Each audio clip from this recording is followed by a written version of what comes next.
C'est l'heure de la chronique immobilier de Nathalie Clément, qui est directrice de Via Capitale du Mont-Royal. Bonjour Nathalie. Bonjour. Nathalie, tu reviens sur une conférence intéressante. Ça s'est déroulé jeudi dernier, conférence de la Fédération des chambres immobilières du Québec. Oui, c'est une conférence qui est organisée par la Fédération des chambres immobilières du Québec et qui est donnée c'est bien parce que c'est toujours au mois de janvier, en début d'année. Alors, notre économiste en chef à la Fédération s'appelle Paul Cardinal et c'est un gars qui aime beaucoup vulgariser pour qu'on tout le monde comprenne qu'est-ce qui se passe dans le marché immobilier. Donc, Paul a fait une super conférence qui a été donnée la semaine dernière et il y avait aussi des invités, Hélène Bégin du Mouvement des Jardins, il y avait aussi Robert Hogg de la Banque Royale, donc des économistes en chef de ces deux institutions-là, qui sont à peu près tous arrivés aux mêmes conclusions que celui de la Fédération des chambres immobilières du Québec. Donc, les prévisions pour l'année 2016 au niveau du marché immobilier à Montréal, on prévoit une hausse des transactions d'à peu près 3%, donc peu ou prou à peu près la même chose que l'année dernière, et une augmentation des prix au maximum de 2%. Ça variait selon les économistes de 0,5 à 2%. On comprend d'ores et déjà que le marché immobilier, après des années d'embellie, parce que les taux d'intérêt étaient tellement bas, il y avait un rattrapage aussi au niveau des prix qui étaient à faire à Montréal. Oui. Donc, des 10%, 12%, 8% d'augmentation. L'année dernière, l'année d'avant, on parle d'un atterrissage en douceur du marché parce que ça aurait pu ne pas être ça. Hein. Ça aurait pu être il y a des gens qui prédisaient un crash, qu'il y aurait une grosse correction des prix, mais non. Il y a différents facteurs qui font en sorte que ça arrive pas. Entre autres, les taux d'intérêt qui sont encore historiquement bas, l'abordabilité de la propriété. C'est un autre sujet qui a été abordé lors de cette conférence-là. Alors, on a souvent expliqué ici à chaque année un peu, je vous ai déjà parlé que l'abordabilité d'acheter une propriété dans les années où les taux d'intérêt sont tellement bas, si bas que 3% depuis quelques années, est équivalente au prix qu'on aurait payé d'une maison dans les années 80. Ah oui, carrément. Souvent fait ce parallèle-là. Alors encore cette année, ils ont étudié l'indice d'abordabilité. Alors qu'est-ce que c'est cet indice-là? C'est le montant que vous payez mensuellement pour votre hypothèque sur le revenu qui est disponible.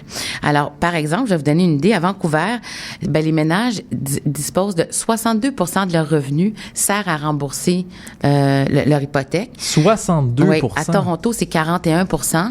Et puis à Montréal, c'est 27%. Donc, évidemment, quand on fait une conférence comme ça, on s'attaque pas aux autres villes comme Toronto et Vancouver. Alors, ce qui se passe là, je peux pas vraiment vous en parler en profondeur, mais à Montréal, l'indice d'abordabilité à 27% est le même depuis 35 ans. Tandis par exemple, à Vancouver, l'indice d'abordabilité dans les 35 dernières années était autour de 50. Donc, vous voyez qu'il dépasse de pas mal à 62.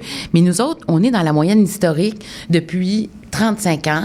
Donc, les Québécois disposent d'environ 27% de leurs revenus pour se loger, pour payer leur hypothèque, finalement, la mensualité hypothécaire. Mais c'est bon de le dire parce qu'on entend tellement de discours de gauche et de droite à tous les jours que là, c'est bien de rappeler que, effectivement, depuis 35 ans, finalement, cette moyenne-là reste pas mal toujours la même. Là. Exactement.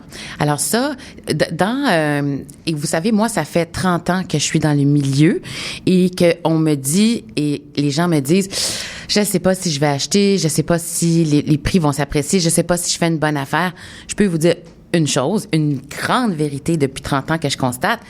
C'est certain que quand on décide de s'acheter une propriété et qu'on compare 5 ans avant ou 10 ans avant, on a toujours l'impression de payer trop cher puis qu'on récupérera pas notre argent parce que c'était beaucoup moins cher avant. C'est vrai. Sauf que les prix, ils continuent toujours de monter. Alors, c'est dans 10 ou 20 ans que vous allez vous rendre compte, « Hey, j'ai bien fait d'acheter cette propriété-là au moment où je l'ai fait. » Mais par contre, au moment où vous l'avez fait, certainement que vous êtes serré la ceinture puis vous avez dit aïe aïe aïe, est-ce qu'on fait une bonne chose? Fait que ça fait partie un peu du processus, mais sachez que l'effort, le 27% nécessaire, c'est un taux qui a été calculé sur les 35 dernières années, donc on peut parler quand même que l'immobilier est encore accessible à Montréal. Et on sait que forcément, c'est toujours plus facile de dire si je l'avais fait il y a 10 ans, il y a 15 ans, il y a 20 ans, cet effort-là aurait été moins difficile à l'époque qu'il ne l'est aujourd'hui.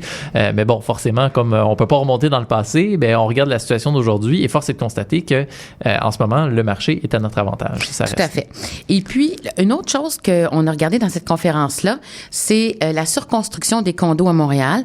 Alors, nous, la Fédération des chambres immobilières, on n'a pas énormément de statistiques là-dessus, mais le groupe Altus, qui est un groupe qui supervise et qui aide les entrepreneurs à faire des grands chantiers à Montréal, a sorti une étude dernièrement. Et les ventes vont très bien au centre-ville de Montréal. Ça aussi, c'était rassurant de voir ça. J'ai déjà invité Mathieu Colette du groupe Altus ici dans une émission il y a peut-être 2 ans qui a dit à peu près la même chose aussi que le résultat de l'étude de cette année. Mais actuellement, au centre-ville de Montréal, là, je vais vous donner des chiffres. Dans tout ce qui se construit comme projet, en pré-vente, il y a 45% des condos qui sont vendus. Ça, c'est avant même qu'ils soient construits. 75% des condos du centre-ville qui sont en construction sont vendus. Et ceux qui sont construits le sont vendus dans une proportion de 82%. Ça, c'est pour l'ensemble des projets dans le centre-ville en chantier en ce moment de Montréal. Alors que si on compare à la grande région de Montréal, qui est à l'extérieur du centre-ville, banlieue, et on peut aller même dans les banlieues, ben il y a 64% des immeubles qui sont construits, qui sont vendus. Donc, ce qu'on peut en déduire, c'est qu'il y a une demande au centre-ville, qui fait que 82% des condos construits sont vendus. Peu importe ce qu'on dise, parce qu'on entend toujours qu'il y a tellement trop de condos à Montréal qu'on en construit vraiment trop. Ça peut être vrai dans une certaine mesure qu'il y en a beaucoup, mais force est de constater ici encore que ça se vend très bien. Ça se vend, il y en a beaucoup. Et par contre, ce qu'on sait pas, ce que moi je sais pas, et ces chiffres-là sont très difficiles à avoir, quelle est la proportion de ces condos-là qui sont loués et qui sont occupés par des propriétaires occupants.